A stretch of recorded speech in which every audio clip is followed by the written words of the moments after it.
Hello everyone, very good evening. हाँ जी, good evening to all of you and now we are having a part of third class of law. तो एक बार पहले हम discuss कर लेते हैं स्टार्टिंग की 2 क्लासेस में हमारे पास क्या था। तो हमने जो अभी तक डिस्कस किया है वो है हमारे पास कॉन्ट्रैक्ट एक्ट में फर्स्ट क्लास, जहां पर हमने बात करी थी एसेंशियल एलिमेंट्स की और देन हमने बात करी थी ऑफर एंड एक्सेप्टेंस की। तो यहां तक की कोई डाउट आपका अगर है तो बताइए। हाँ जी, do we have any doubt so far? Yes, Aman, Preeti, Rahman, very good evening. कोई डाउट है आप में से किसी का?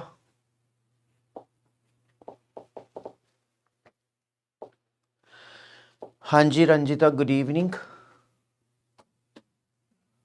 Any doubts so far we have?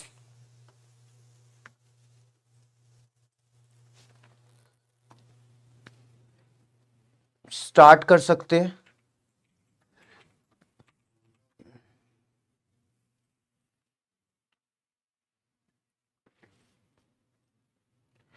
Ji good evening छवि।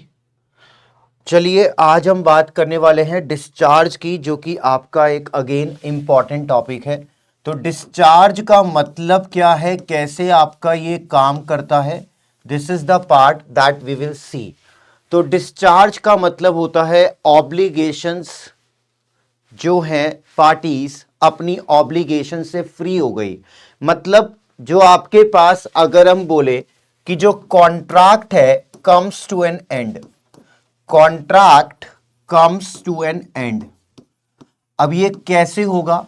या तो हमने क्या करा, या तो हमने जो ऑब्लिगेशन है वो परफॉर्म कर दी, ऑब्लिगेशन इज परफॉर्म्ड, या फिर हम ये बोल रहे हैं ऑब्लिगेशन डज नॉट परफॉर्म्ड। अगर हमने ऑब्लिगेशन परफॉर्म नहीं करी तो क्या होगा? अगर हमने ऑब्लिगेशन परफॉर्म नहीं करी या फिर हमने परफॉर्म तो करी but not as per the contract, हमने कॉन्ट्रैक्ट के अकॉर्डिंग नहीं करी। कहने का मतलब क्या है, मैंने 100 kg वीट देने थे बट उस क्वालिटी के नहीं दिए, परफॉर्म तो करी लेकिन मैंने नहीं। अल्पना, ये खाली कल का इशू था। एक्चुअली कल मुझे कुछ इमरजेंसी आ गई थी और इसलिए मैंने उसको 1 घंटा पहले आपके पास रिकॉर्ड करके दिया था। अदरवाइज हमारी क्लासेस सारी लाइव ही होंगी, तो इसलिए मैंने आने से पहले पूछा। आपका कोई यहाँ पर डाउट अगर है तो बता दीजिएगा। मेरे पास कुछ इमरजेंसी आ गई थी, इसलिए ये क्लास मैंने 1 घंटा पहले रिकॉर्ड करके दी थी। अदरवाइज हमारे पास सारी क्लासेस लाइव ही होंगी। तो that was only for the yesterday due to some emergency. ठीक है, तो आपको कोई डाउट अगर है तो आप पूछ सकते हो। We are having a live class for all the subjects and topic. हाँ जी, मैंने कहा मैंने 100 kg वीट देना था बट उस क्वालिटी का नहीं दिया। मैंने डिलीवरी देनी थी 8 तारीख तक, मैंने डिलीवरी 10 तारीख को दी। मतलब मैंने यहां पर क्या करा, मैंने यहां पर किसी तरीके का कॉन्ट्रैक्ट में वॉयलेशन करा। अब अगर मैंने कॉन्ट्रैक्ट में वॉयलेशन करा तो यहां पर क्या क्या हो सकता है?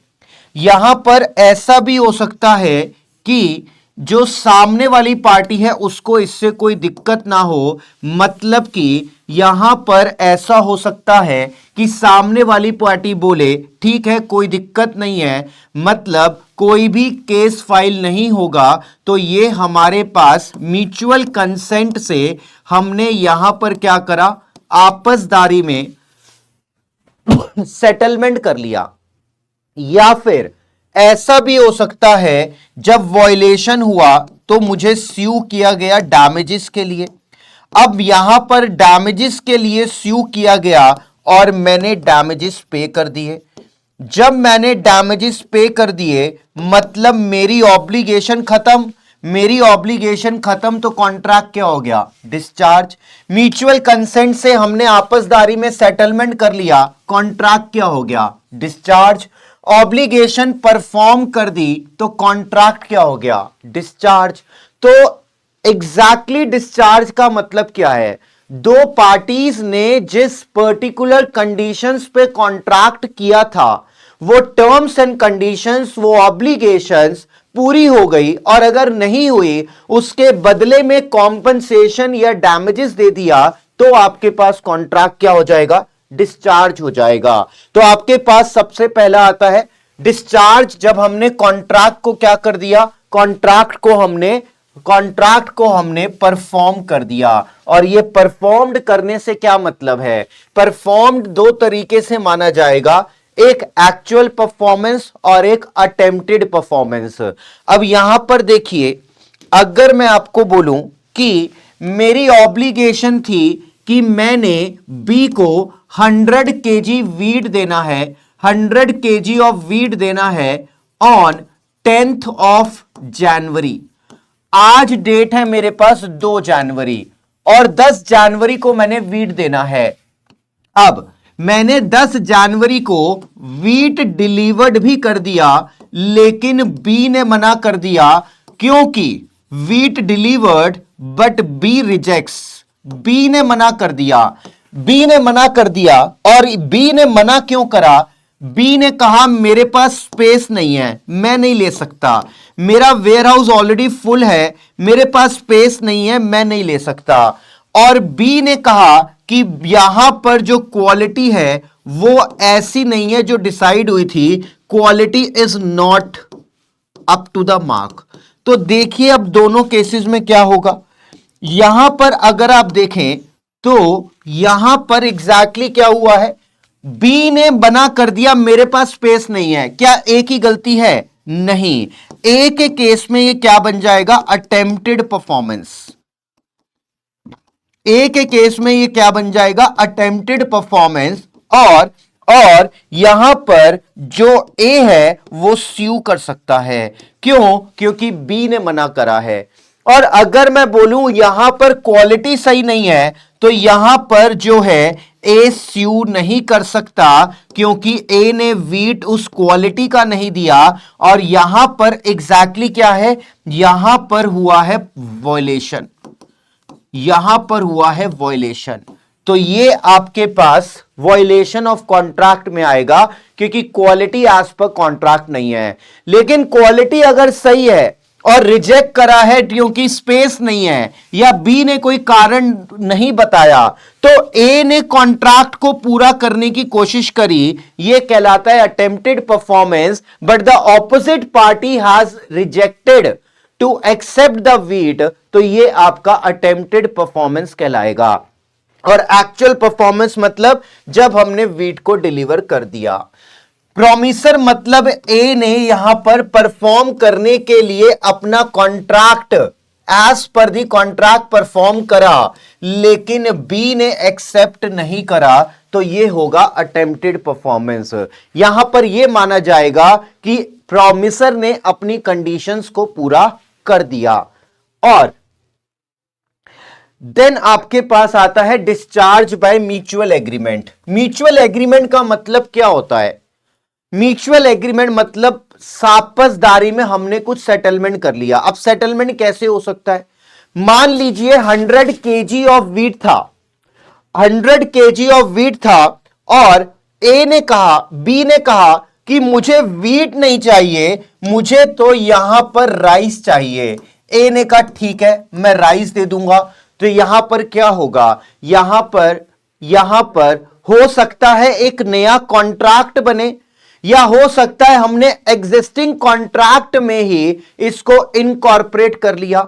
अगर नया कॉन्ट्रैक्ट बनता है, मतलब मान लीजिए बी कह रहा है मुझे वीट नहीं चाहिए, राइस चाहिए, 100 केजी नहीं चाहिए, 200 केजी चाहिए, 10 जनवरी को नहीं चाहिए, 15 जनवरी को चाहिए। तो सारी कंडीशंस यहां पर चेंज हो गई।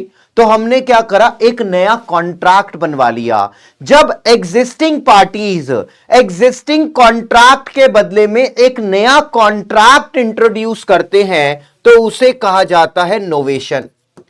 अगर नया कॉन्ट्रैक्ट इंट्रोड्यूस करा जाता है तो उसे कहा जाता है नोवेशन। लेकिन मान लीजिए अगर यहां पे चेंज खाली होता कि मुझे 100 केजी ऑफ व्हीट नहीं चाहिए, मुझे 200 केजी चाहिए, क्या हमें कॉन्ट्रैक्ट की जरूरत है नए कॉन्ट्रैक्ट की? शायद नहीं। तो वो आपका कहलाता है क्या? वो आपका कहलाता है अकॉर्ड एंड सैटिस्फैक्शन।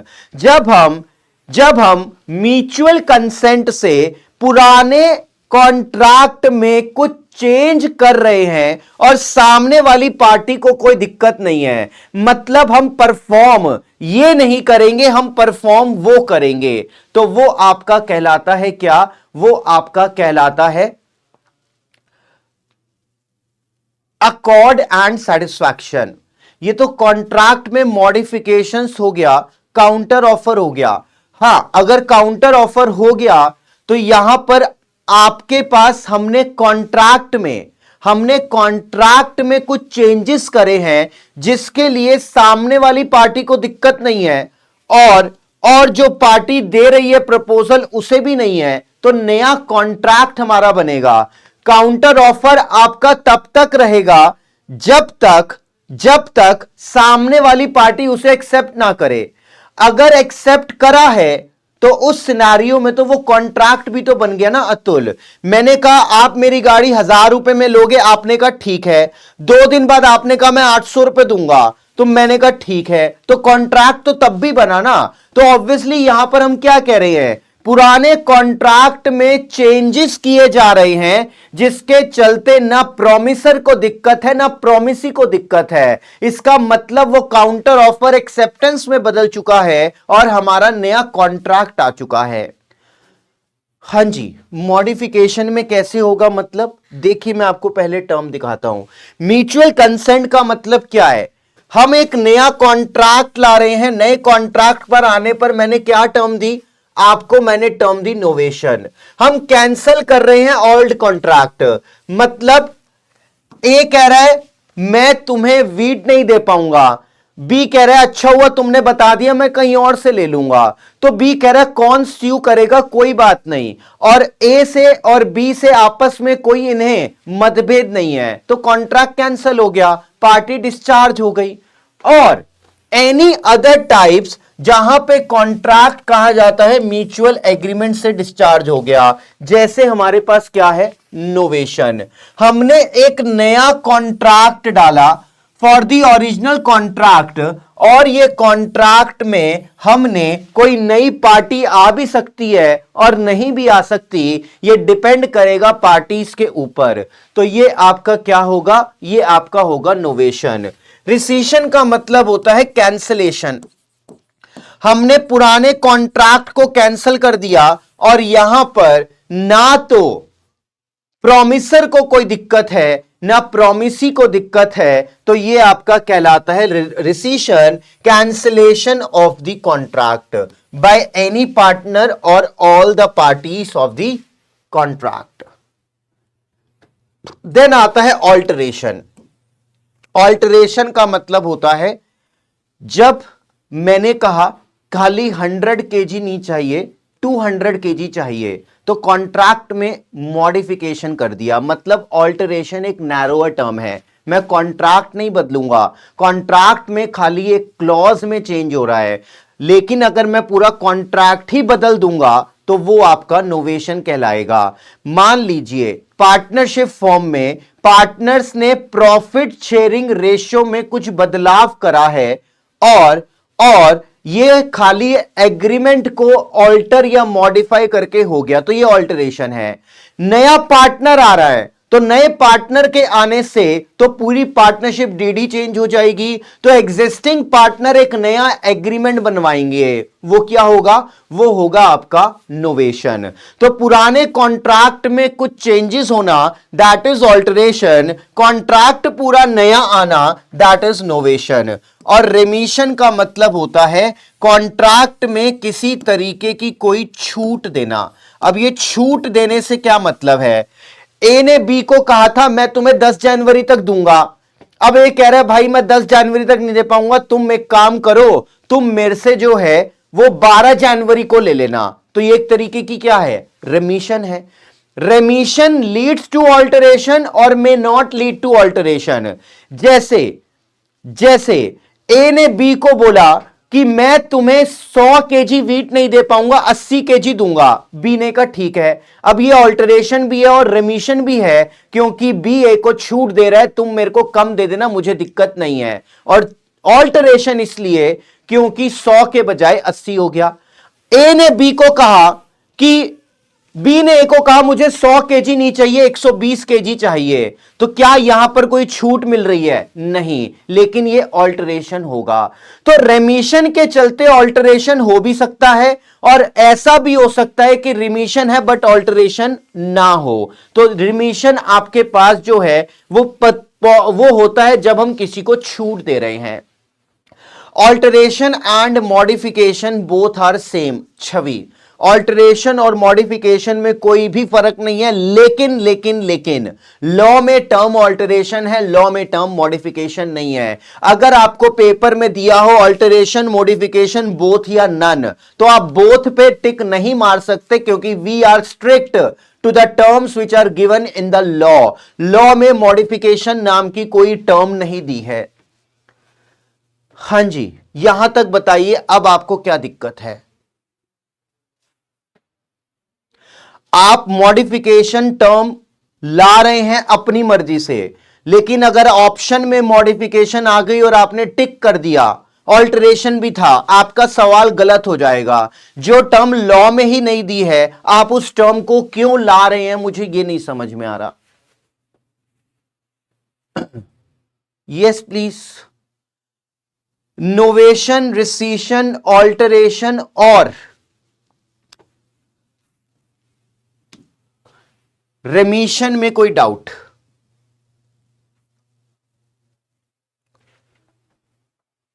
ठीक, देन आता है ऑपरेशन ऑफ लॉ।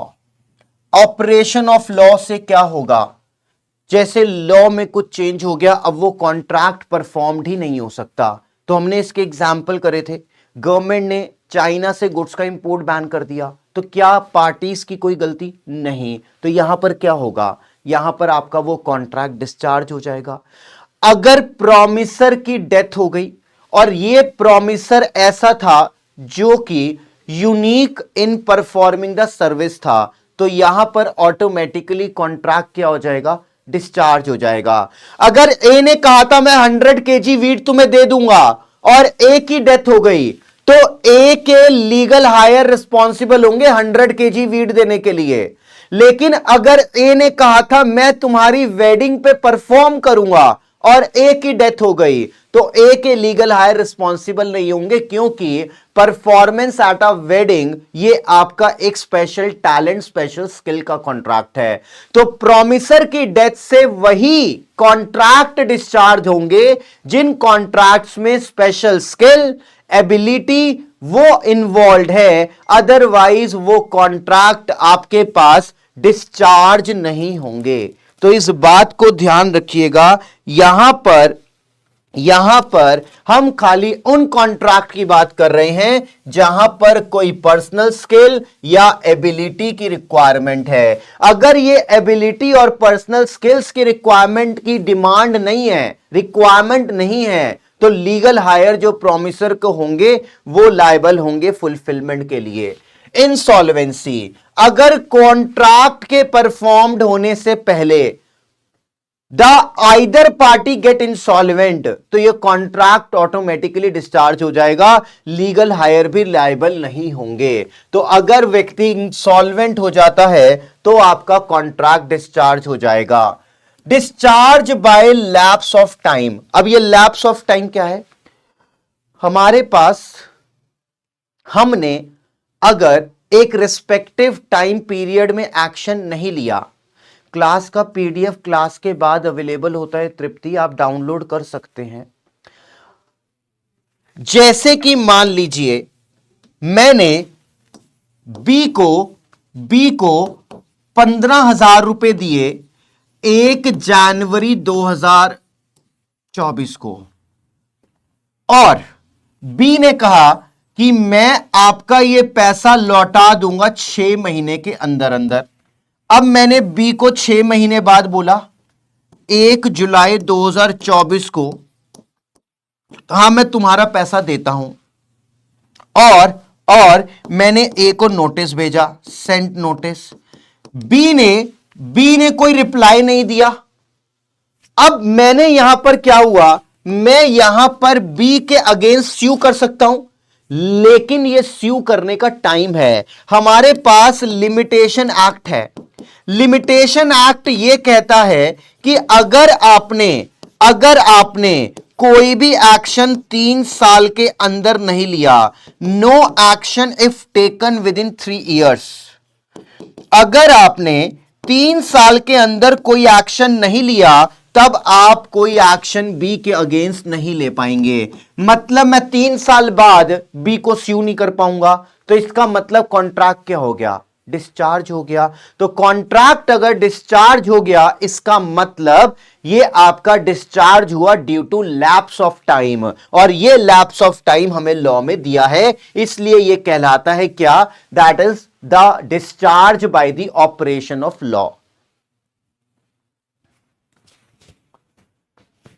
क्या तुम्हारी टेबल में 6:30 बजे का टाइम मेंशन है? शिवांशी कह रहे हैं 6:30 बजे का टाइम है, हमारा क्लास तो 6 बजे का है। क्या शिवांशी की बात का और कोई स्टूडेंट है जो ये फेस कर रहा है? हमारा टाइम तो 6 बजे का है, क्या 6:30 बजे मेंशन्ड है आपको क्लास का टाइम? ऐसा कैसे हो सकता है?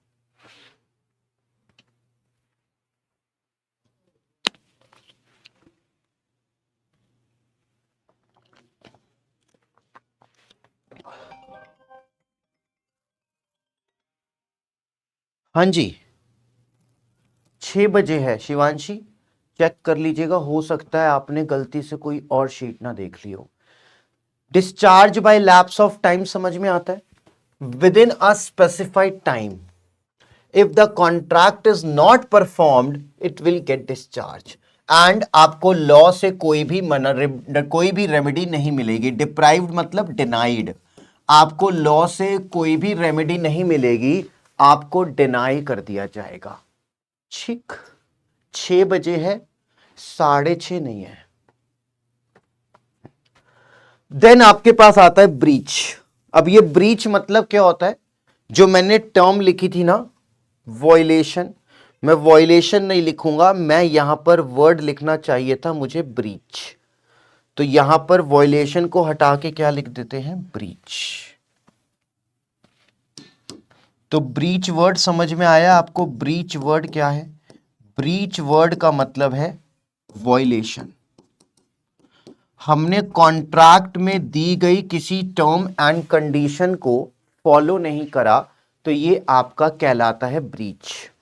अब ब्रीच आपका 2 तरीके का होता है, एक आपका होता है एक्चुअल ब्रीच और एक आपका होता है एंटिसिपेटरी ब्रीच। एक आपका होता है एक्चुअल ब्रीच और एक आपका होता है एंटिसिपेटरी ब्रीच।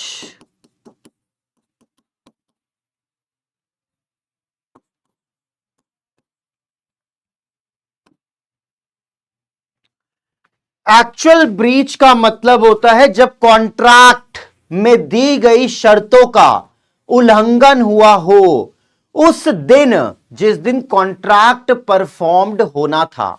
मैं दोबारा बोल रहा हूं, actual breach is the breach when the terms and conditions has been violated on the day when the contract was supposed to perform। जब हमारा पर्टिकुलर कॉन्ट्रैक्ट परफॉर्म होना था, तब आपका नियमों का उल्लंघन होना एक्चुअल ब्रीच कहलाता है, और एंटीसिपेटरी ब्रीच होता है कॉन्ट्रैक्ट के ड्यू डेट से पहले। मतलब जो मेरे वाला एग्जाम्पल था, जब मैंने बी को वीट डिलीवर्ड करा, लेकिन बी ने कहा कि मैं आपसे ये नहीं ले सकता क्योंकि मेरे पास स्पेस नहीं है, तो ये क्या कहलाएगा, ये एक्चुअल ब्रीच कहलाएगा। और अगर बी मुझे 2 दिन पहले फोन करके बता दे कि मेरे पास स्पेस नहीं है, मैं ये पर्टिकुलर वीट तुमसे नहीं लूंगा, तो ये कहलाता है एंटीसिपेटरी ब्रीच। एंटीसिपेटरी ब्रीच मतलब जब ड्यू डेट से पहले पार्टी ने अपना कुछ ऐसा इंटेंशन दिखा दिया कि ये कॉन्ट्रैक्ट अब पूरा नहीं होगा, वो एंटीसिपेटरी ब्रीच कहलाता है। तो ब्रीच हो सकता है कॉन्ट्रैक्ट के ड्यू डेट पर हो, एक्चुअल ब्रीच। ब्रीच हो सकता है कॉन्ट्रैक्ट के ड्यू डेट से पहले हो, एंटीसिपेटरी ब्रीच। हां बिल्कुल, वॉयलेशन जो है वो लॉ में वर्ड नहीं है। Violation is use for the defined term, मतलब ब्रीच का मतलब वॉयलेशन होता है। तो आपको ऐसा मिल सकता है क्या, violation of any terms and conditions of the parties on the contract term is called as, उसे ब्रीच बोलेंगे। वॉयलेशन वर्ड ब्रीच की डेफिनेशन में यूज होगा। तो breach is a actual word जो हमारे पास है। Yes Rahman, that is true. ठीक,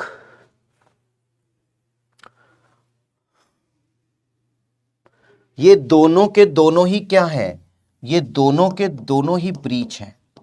कॉन्ट्रैक्ट का पूरा ना होना पार्टीज के बीच में ब्रीच कहलाता है। तो वो ब्रीच आपका चाहे एक्चुअल हो चाहे एंटीसिपेटरी हो।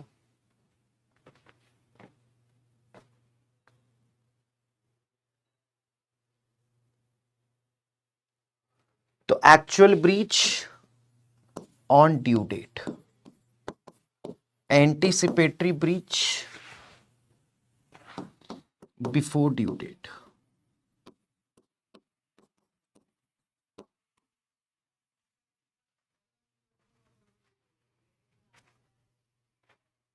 Anticipatory breach before the time fixed for performance. ठीक, the promisor refuse to perform, उसने परफॉर्म करने से मना कर दिया या फिर अपनी अनविलिंगनेस जाहिर कर दी कॉन्ट्रैक्ट के परफॉर्म होने से पहले। और एक्चुअल में क्या होगा, at the time of performance. Sidhu contracts to marry Arpita, लेकिन एग्री डेट से पहले सिद्धू मैरी सोनिया। तो क्या अब सिद्धू अर्पिता से शादी कर पाएगा? नहीं। तो ये क्या है, ये आपके पास एंटीसिपेटरी ब्रीच है on the part of Sidhu. Actual performance, जब हमारी परफॉर्मेंस ड्यू थी या फिर during the performance of contract, contract को परफॉर्म करते वक्त या कॉन्ट्रैक्ट के टाइम पर अगर कोई वायलेशन होता है तो उसे कहा जाता है एक्चुअल ब्रीच।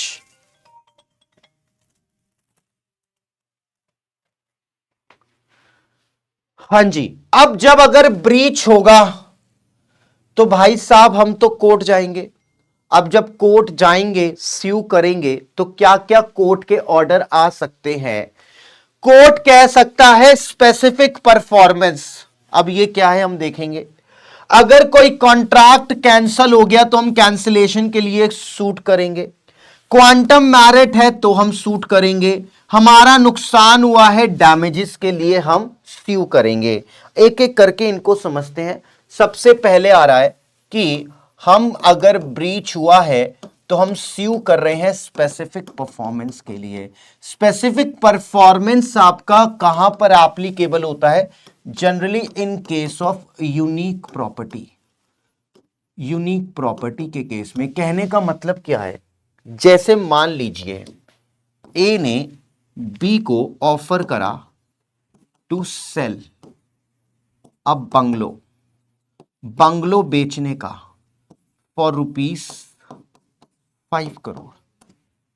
बी ने यहां पर on 1 January 2024 for 5 crore on 31 January, B ने यहां पर एडवांस मनी दी। बी ने यहां पर एडवांस मनी दी 3 करोड़ की। अब ड्यू डेट आई ड्यू डेट पर ए रिजेक्ट टू सेल। ए ने कहा मैं नहीं बेचना चाहता। कौन सा ब्रीच हुआ है? एक्चुअल ब्रीच हो गया। ए कह रहा है मुझे ये बंगला नहीं बेचना, ये लो अपने 3 करोड़, ये लो अपने 3 करोड़। ए कह रहा है मुझे अपना बंगला नहीं बेचना, ये लो 6 करोड़ पकड़ो और मुझे बंगला नहीं बेचना। ए कह रहा है मुझे बंगला नहीं बेचना, ये लो 10 करोड़। मैं आपसे ये पूछ रहा हूं, क्या बी बाउंड है कि पैसा वापस लेना ही पड़े बी को? क्या बी ये कह सकता है नहीं मैं तो बंगला ही लूंगा, मैं तुमसे 3 करोड़ या 6 करोड़ या 10 करोड़ नहीं लेना चाहता, मुझे तो तुम्हारा बंगला ही चाहिए? कौन सही है? ए सही है या बी सही है? Who is correct? हां जी, ए ने कहा बी को और बी ने कहा नहीं मुझे तो बंगला ही चाहिए। कौन सही है? ए सही है या बी सही है?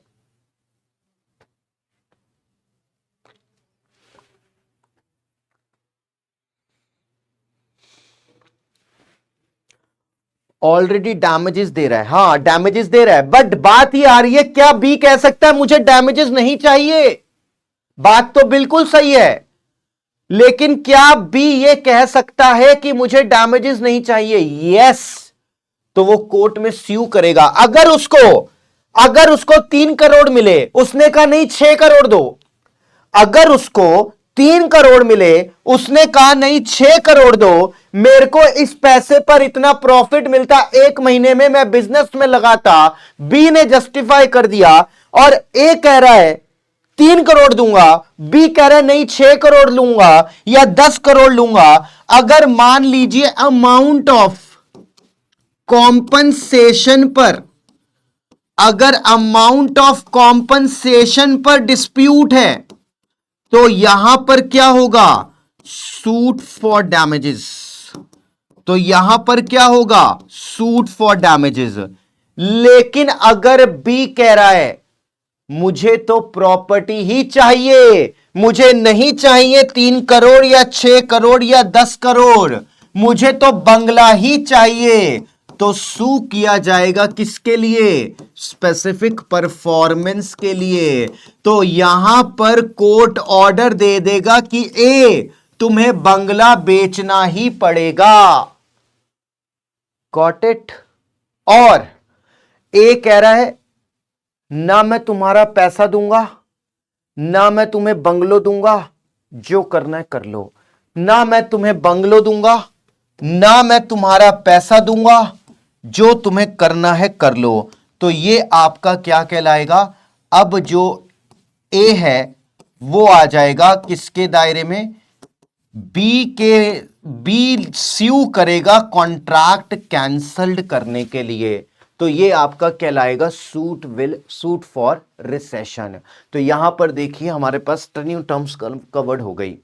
स्पेसिफिक परफॉर्मेंस, मुझे बंगला ही चाहिए। अच्छा, जैसे मान लो अगर मैं आपको ये वाला एग्जाम्पल दूं और यहां पर ए ने कहा मैं तुम्हें वीट या राइस नहीं दे पाऊंगा, क्या बी यहां पर, बी ने एडवांस मनी दी थी, बी कह रहा है, ए कह रहा है मैं तुम्हें वीट या राइस नहीं दे पाऊंगा, क्या बी यहां पर सूट फॉर स्पेसिफिक परफॉर्मेंस कर सकता है?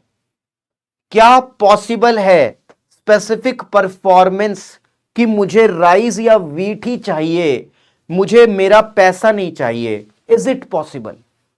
आंसर बस यस और नो लिख देना, मैं समझ जाऊंगा। क्या B sue for specific performance कर सकता है वीट और राइस के केस में? यस और नो?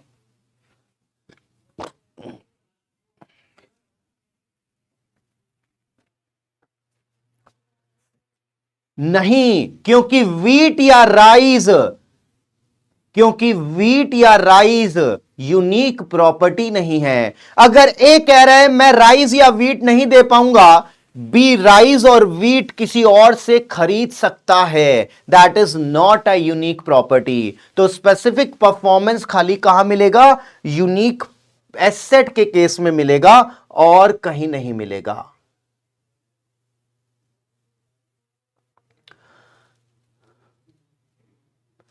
सबसे पहले हम पढ़ते हैं suit for the specific performance.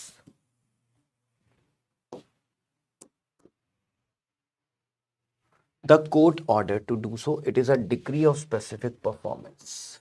Damages के बदले में होगा ऑब्वियसली।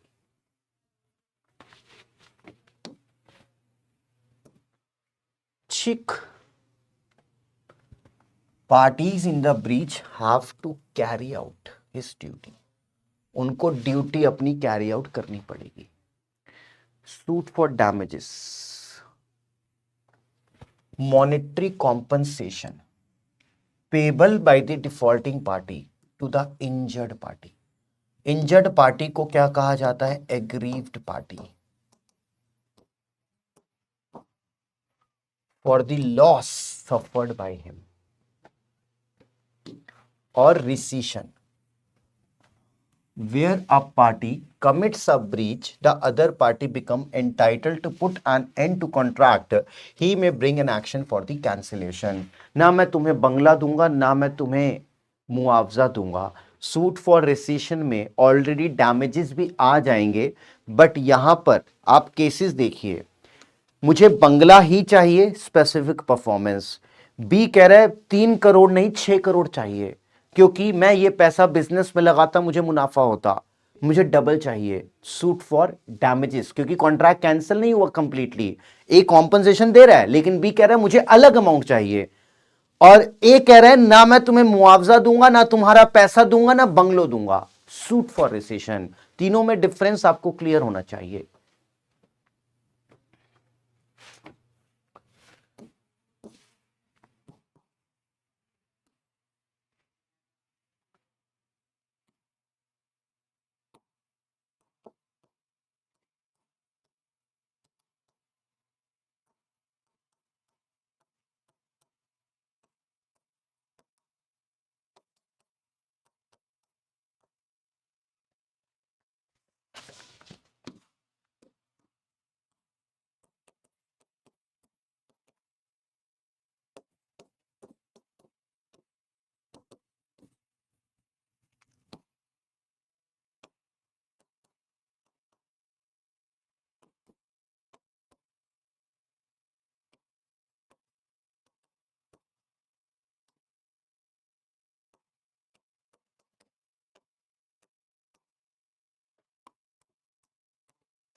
पहले इसका आंसर बताइए, यस या नो।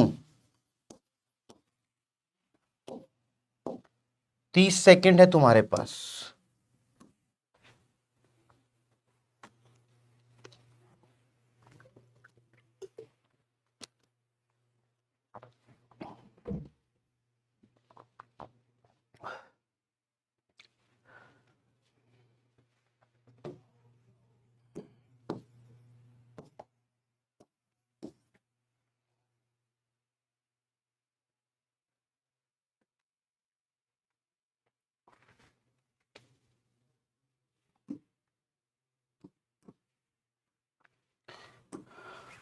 नो। क्यों भाई? मतलब ए कह रहा है, बी कह रहा है मैं तुम्हें 80 kg का भी पैसा नहीं दूंगा, क्योंकि तुमने मुझे पूरा कॉन्ट्रैक्ट नहीं दिया। क्या आपको नहीं लगता ए का नुकसान हो रहा है? क्या आपको नहीं लगता? मान लीजिए मैंने एक पेंटर को हायर करा अपना घर पेंट कराने के लिए, और पेंटर ने 2 फ्लोर पेंट कर दिए, एक फ्लोर कहता है मैं नहीं करूंगा। क्या मैं पेंटर को 2 फ्लोर जो पेंट करे उसके बदले पैसा नहीं दूंगा? सोचो। अगर अगर आप कहीं पर कुछ बाजार में क्वांटिटी लेने जाओ, 5 किलो का आपका कॉन्ट्रैक्ट था और आपको 3 किलो मिला, 2 किलो नहीं मिला, तो आप क्या कहोगे? मैं 3 किलो के भी पैसे नहीं दूंगा। Do you think so logically? क्या हम कॉन्ट्रैक्ट पूरा ना परफॉर्म होने के चलते उस चीज के लिए पैसे देने के लिए भी लायबल नहीं है जिसका बेनिफिट हमें मिल गया? क्या ये मेरी स्टेटमेंट सही है? कॉन्ट्रैक्ट पूरा ना होने के चलते हम उस चीज के लिए भी पैसा देने के लिए लायबल नहीं है जिसका हमने एडवांटेज या बेनिफिट ले लिया। Is it? नहीं। जितना आपने फायदा लिया है आपको उतने की पेमेंट करनी पड़ेगी। अगर सामने वाला व्यक्ति मना कर दे तो आप स्यू कर सकते हो, और यह कहलाता है क्या? स्यू फॉर क्वांटम मैरिट। क्वांटम से मतलब है यहां पर क्वांटिटी, और मैरिट से मतलब है एडवांटेज। जितनी क्वांटिटी का आपने एडवांटेज लिया है उतना आपको पैसा देना पड़ेगा। अगर नहीं दिया जाता तो आप स्यू कर सकते हैं for the quantum merit. That is the benefit which is being taken has to be paid. You can not be enriched at the expense of other. क्या बी स्यू कर सकता है 20 kg नॉन फिलफिलमेंट के लिए? यस। बी कहेगा मेरा नुकसान हुआ है और तुम मुझे इसके लिए क्या दो? इसके लिए तुम मुझे डैमेजेस दो। तो ए स्यू कर सकता है और बी भी स्यू कर सकता है। अगर ए ने स्यू कर दिया है तो बी भी करेगा। ए ने कहा मेरे को 80 kg का पैसा दो, ए को मिल गया, तो ए स्यू नहीं कर पाएगा, बट बी अभी भी कर सकता है। Yes, A can sue because he did not has received the payment. That is true. ठीक, तो ये हमारा छोटा सा टॉपिक था। अब आपके डाउट्स हैं तो बता दीजिए। We have the suit for performance, rescission, quantum merit and damages. ये रहा सूट फॉर क्वांटम मैरिट। अगर एक पार्टी ने दूसरी पार्टी को प्रिवेंट करा है परफॉर्मेंस से, तो जितना एडवांटेज लिया है उतनी की पेमेंट करनी पड़ेगी। Reasonable remuneration for part of the contract he has already performed, that could be the remuneration of the services और any value of the work which is being done. Simple था आज की क्लास का topic. कोई doubt है तुम्हें? हाँ जी, तो मेरे हिसाब से आपको ये ऑलरेडी रिवीजन भी करने की ज़रूरत नहीं पड़नी चाहिए। हमने पढ़ा है डिस्चार्ज। डिस्चार्ज हो सकता है ऑपरेशन ऑफ लॉ के द्वारा, डिस्चार्ज हो सकता है म्यूचुअल कंसेंट के द्वारा, डिस्चार्ज हो सकता है परफॉर्म्ड करके। हाँ, नेक्स्ट क्लास 8:30 बजे आज। But A is not able to give 20 kg, वो कैपेबल ही नहीं है। Why he will pay the damages? Atul, मैं बताता हूँ, देखिए क्यों। मान लीजिए जो बी है इसने आगे कॉन्ट्रैक्ट कर रखा है सी के साथ to sell 100 kg wheat at 20 per kg। तो कितने का कॉन्ट्रैक्ट करा है? 2000 का। अब यहां पर ए बी को जो ये दे रहा था 100 kg, ये इनके बीच में बात हुई थी 12 रुपए की। अब देखो बी कितना मुनाफा नहीं कमा पाया ए के ब्रीच की वजह से। बी नहीं कमा पाया 20 किलो पर 8 रुपए, तो ये बी का नुकसान है। इसकी भरपाई कौन करेगा? ए करेगा। आप समझे? डैमेजेस का मतलब क्या होता है? कॉन्ट्रैक्ट के परफॉर्म ना होने से सामने वाले का जो रीजनेबल लॉस हुआ है उसकी भरपाई तुम करोगे। इसलिए यहां पर ए को सामने वाले पार्टी बी के लॉस की भरपाई करनी पड़ेगी। एसेंशियल एलिमेंट में तो कैपेसिटी होनी चाहिए। कैपेसिटी का मतलब क्या था? कैपेसिटी का मतलब था आपके पास अनड्यू इन्फ्लुएंस नहीं होना चाहिए, फ्रॉड नहीं होना चाहिए, माइनर नहीं होना चाहिए, मिस रिप्रेजेंटेशन नहीं होना चाहिए। इंसॉल्वेंट नहीं होना चाहिए। यहां पर तो कुछ भी पार्ट कैपेसिटी से हो ही नहीं रहा है, कैपेसिटी को आप यहां पर क्यों डाल रहे हैं? यहां कैपेसिटी का तो मतलब ही नहीं है। Only able to deliver 80 kg उसके पास नहीं है, उसने जब प्रॉमिस किया होगा तो ऑब्वियस ही बात है ए सॉल्वेंट रहा होगा, ए मेजर है, ए ने कोई बी के साथ फ्रॉड नहीं करा, अनड्यू इन्फ्लुएंस नहीं है, तो हम उनको यहां पर क्यों डाल रहे हैं? Why you are considering the able as a word of essential capacity? हाँ जी,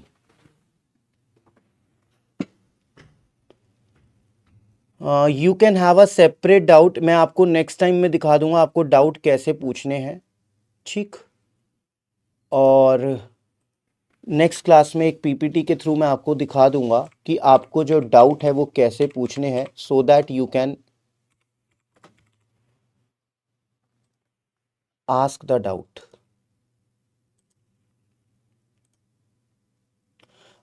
डॉक्ट्रिन ऑफ फ्रस्ट्रेशन, देखिए डॉक्ट्रिन ऑफ फ्रस्ट्रेशन जो है ये आपका एग्जैक्टली क्या बताता है? ये पार्टीज को उन इवेंट से प्रोटेक्ट करता है जो अनकंट्रोलेबल हैं और जो कॉन्ट्रैक्ट को डिस्टर्ब कर सकते हैं। तो अगर मैं यहां पर बात करूं कि वो कॉन्ट्रैक्ट जो इम्पॉसिबल टू परफॉर्म है, क्या उसके चलते, अब वो पॉसिबल टू परफॉर्म नहीं है, क्या उसके चलते पार्टी को स्यू किया जा सकता है? नहीं। कहने का मतलब क्या है? जैसे चाइना के साथ कॉन्ट्रैक्ट था कि चाइना से मैं गुड्स लूंगा, गवर्नमेंट ने चाइनीज इंपोर्ट बैन कर दिए, अब चाइना का एक्सपोर्टर कह रहा है मैं आपको स्यू करूंगा, तो डॉक्ट्रिन ऑफ फ्रस्ट्रेशन यहां पर मुझे प्रोटेक्ट करेगा, क्योंकि कॉन्ट्रैक्ट परफॉर्म नहीं हो सकता because of the changes in the law. अगर कोई कॉन्ट्रैक्ट पूरा नहीं हो सकता मतलब वो इम्पॉसिबल टू परफॉर्म है, तो वो कॉन्ट्रैक्ट वॉइड कहलाता है और कोई भी पार्टी स्यू नहीं कर सकती, क्योंकि कौन ऐसा कहता है? Doctrine of frustration. Doctrine of frustration इसलिए कॉन्ट्रैक्ट परफॉर्म ना होने के चलते सामने वाली पार्टी में फ्रस्ट्रेशन में स्यू करने का फैसला लिया है, इसलिए ये आपके पास डॉक्ट्रिन ऑफ फ्रस्ट्रेशन कहलाता है। ये आपके कॉन्ट्रैक्ट एक्ट में एज सच प्रोटेक्ट करता है उस पार्टी को जिसके अगेंस्ट में एक्शन लिया जा रहा है due to impossibility to perform, ठीक। Nadia Jamal, is it clear? Doctrine of frustration, ठीक है छवि, नेक्स्ट टाइम मैं आपको इसका एक स्क्रीनशॉट दिखा दूंगा। और कोई डाउट है किसी का? Are we clear on doctrine of frustration? ऐसे कभी कभी देखिए डीपीपी में कुछ आए तो आप मुझसे इमीडिएट पूछ लिया कीजिए, सो दैट कि आपको पास इमीडिएट क्लैरिटी आ जाए। इसको ऐड भी कर लेना अगली बार के लिए, तुम कहीं भूलो ना। Doctrine of frustration protect the parties where the contract has been breached due to the impossibility of performance. हां, we can say that Ahmed, बिल्कुल। जब जब कॉन्ट्रैक्ट परफॉर्म नहीं हो सकता और सामने वाला पार्टी स्यू करना चाहे बट वो इम्पॉसिबल टू परफॉर्म है, doctrine of frustration will help the party that other party should not sue, that is a part, ठीक। चलिए यहीं तक रखिएगा, मिलते हैं नेक्स्ट क्लास में 8:30 बजे मिलते हैं और हम पढ़ेंगे अपने स्पेशल कॉन्ट्रैक्ट।